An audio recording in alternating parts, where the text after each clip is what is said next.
आर्या ने अपनी कार से बाहर कदम रखा और अपने चारों ओर के घने जंगल को देखा।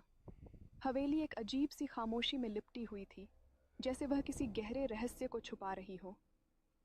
क्या यह सही फैसला है? उसने खुद से पूछा, लेकिन उसका साहस उसे आगे बढ़ने के लिए प्रेरित करता रहा। हवेली के दरवाजे की चरमराहट से आर्या का दिल धड़क उठा।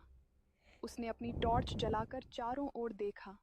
दीवारों पर उकेरे गए पुराने चित्र उसे घूरते से लगे। यहाँ कुछ तो है। उसने मन ही मन सोचा और धीरे धीरे अंदर की ओर बढ़ने लगी। जैसे ही आर्या ने कमरे के मध्य में कदम रखा, उसे अचानक छायाओं का नृत्य दिखा। वे उसके चारों ओर घूमने लगे, जैसे उसे कुछ बताने की कोशिश कर रहे हों। यह मेरी कल्पना नहीं हो सकती। उसने बुदबुदाया। उसके मन में डर की लहर दौड़ गई।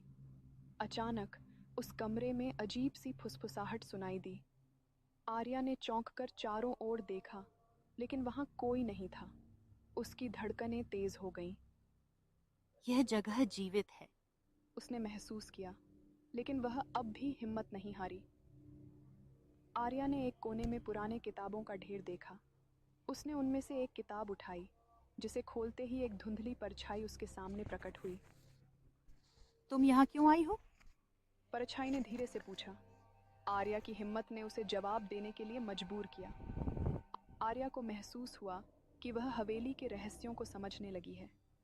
उसके सवालों का जवाब हवेली की दीवारों में छुपा था। उसने खिड़की की ओर देखा, जहां से चांद की हल्की किरणें उसके चेहरे पर पड़ रही थीं। मैं यहाँ अपने डर का सामना करने आई हूँ।